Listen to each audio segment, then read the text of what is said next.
Assalamualaikum warahmatullahi wabarakatuh. Kami dari kelompok 4, Perbankan Syariah 2A yang beranggotakan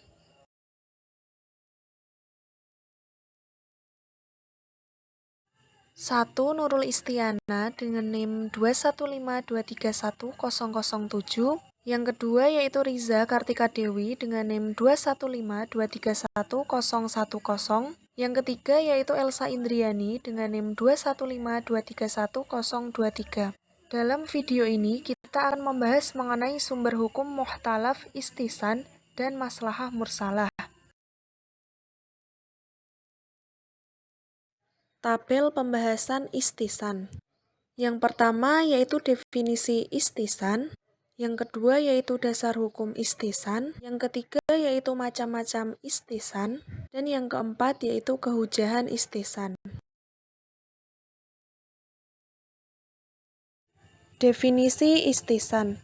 Dalam bahasa Arab, istisan diartikan dengan pengertian menganggap sesuatu itu baik atau mengikuti sesuatu yang baik atau menganggap baik atau bagus. Definisi istisan menurut para ulama ahli berbeda-beda sesuai dengan tinjauannya masing-masing dan kemampuannya dalam menyimpulkan pengertian istisan di dalam kata-kata.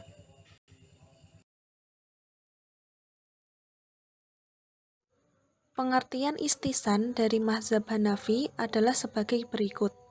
Yang pertama, menurut Al-Bazdawi, bahwa istisan ialah meninggalkan keharusan menggunakan kias dan berpindah kepada kias yang lebih kuat atau mentahsis kias dengan dalil yang lebih kuat dari kias tadi. Yang kedua yaitu dari An-Nasafi bahwa istisan ialah meninggalkan suatu kias menuju kepada suatu kias yang lebih kuat atau dalil yang berlawanan dengan kias jali. Yang ketiga yaitu menurut Abu Hasan Al-Karki bahwa istisan ialah perpindahan seorang mujtahid di dalam memberikan hukum dalam suatu masalah. Definisi-definisi istisan dari mazhab Maliki sebagai berikut. Yang pertama yaitu menurut Ibnu Arabi bahwa istisan ialah meninggalkan ketetapan dalil dengan cara mengecualikan dan meringankan, karena ada perhitungan yang menentangnya di dalam sebagian dari ketetapannya. Yang kedua yaitu menurut Asy-Syatibi bahwa istisan ialah istisan menurut pendapatku dan menurut pendapat ulama-ulama Hanafiyah yaitu beramal dengan dalil yang lebih kuat di antara dua dalil. Yang ketiga yaitu menurut Ibnu Rusyid bahwa istisan ialah meninggalkan suatu kias yang membawa kepada yang berlebih-lebihan atau melampaui batas di dalam hukum dan berpindah kepada hukum yang lain yang merupakan pengecualian. Definisi istihsan. Menurut ulama Hambali, istihsan adalah perpindahan dari suatu hukum tentang suatu kasus karena ada dalil syarak yang khusus. Dari definisi tersebut, mereka sepakat menerima dua hal yaitu 1. Ahli usul fiqh, yaitu mazhab Hanafi dan Hambali, sepakat bahwa pengertian istihsan ialah perpindahan dari suatu hukum kepada hukum lainnya dalam sebagian kasus atau meninggalkan suatu hukum karena adanya hukum lain yang lebih kuat atau pengecualian yang bersifat juz'iyah dari hukum yang kulliyah atau mengkhususkan sesuatu hukum yang umum dengan hukum yang khusus. 2. Perpindahan ini kadang-kadang dari hukum yang dihasilkan dengan menggunakan umumnya nas dan kadang-kadang dari hukum yang dihasilkan dengan menggunakan qiyas serta kadang-kadang dari hukum yang merupakan penerapan kaidah-kaidah yang kuliah. Oleh karenanya, dapat diartikan bahwa istihsan ialah perpindahan dari suatu kasus tertentu kepada hukum lain karena adanya dalil syarak yang mengharuskan perpindahan tersebut sesuai dengan jiwa syariat Islam.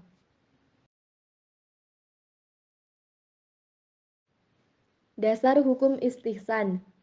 Para ulama mempertahankan istihsan mengambil dalil dari Al-Quran dan Sunnah bahwa kata istihsan dalam pengertian denotatif atau lafal yang seakar dengan istihsan seperti firman Allah Subhanahu wa taala dalam surat Az-Zumar ayat 18 yang menegaskan bahwa pujian Allah bagi hambanya yang memilih dan mengikuti perkataan yang terbaik dan pujian tertentu tidak ditujukan kecuali untuk sesuatu yang disyariatkan oleh Allah. Allah menegaskan pada Al-Quran surat Az-Zumar ayat 55, Dalam ayat ini Allah memerintahkan kita untuk mengikuti yang terbaik dan perintah menunjukkan bahwa ia adalah wajib. Dan di sini tidak ada hal lain yang memalingkan perintah ini dari hukum wajib. Maka ini menunjukkan bahwa istihsan adalah hujah. Hadis Nabi Shallallahu Alaihi Wasallam menunjukkan bahwa apa yang dipandang baik oleh kaum muslimin dengan akal sehat mereka, maka ia pun demikian di sisi Allah. Ini menunjukkan kehujahan istihsan. Syarat-syarat istihsan. 1. Tidak boleh bertentangan dengan maqasid syariah, dalil-dalil kuli, dan juz'i yang qat'i, wurud, dan dalalahnya dari nas, Al-Quran, dan Al-Sunnah. 2. Pelaksanaan tidak menimbulkan kesulitan yang tidak wajar. 3. Kemaslahatan bersifat umum. 4. Kemaslahatan harus bersifat rasional, artinya harus ada penelitian dan pembahasan hingga yakin hal tersebut memberikan manfaat atau menolak kemudaratan, bukan kemaslahatan yang dikira-kira.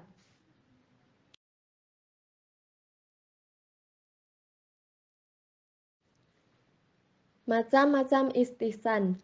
Pembagian istihsan dari segi istilah. 1.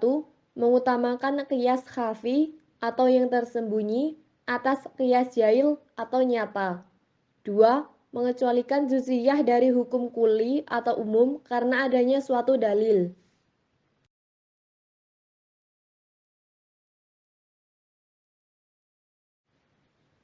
Pembagian istihsan dari segi sumber dalilnya. 1. Istihsan bil al-maslahah atau istihsan berdasarkan kemaslahatan. 2. Istihsan bil an-nas atau istihsan berdasarkan ayat atau hadis. 3. Istihsan bil al-urf atau istihsan berdasarkan adat kebiasaan yang berlaku umum. 4. Istihsan bil al-ijma' atau istihsan yang didasarkan kepada ijma'. 5.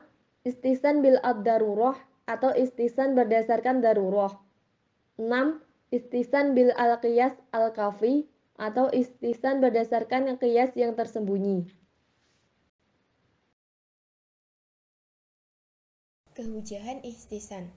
Yang pertama, ulama yang menjadikan hujah dan dasar pemikirannya yaitu ulama Hanafiyah, ulama Malikiyah, dan ulama Hanabiyah.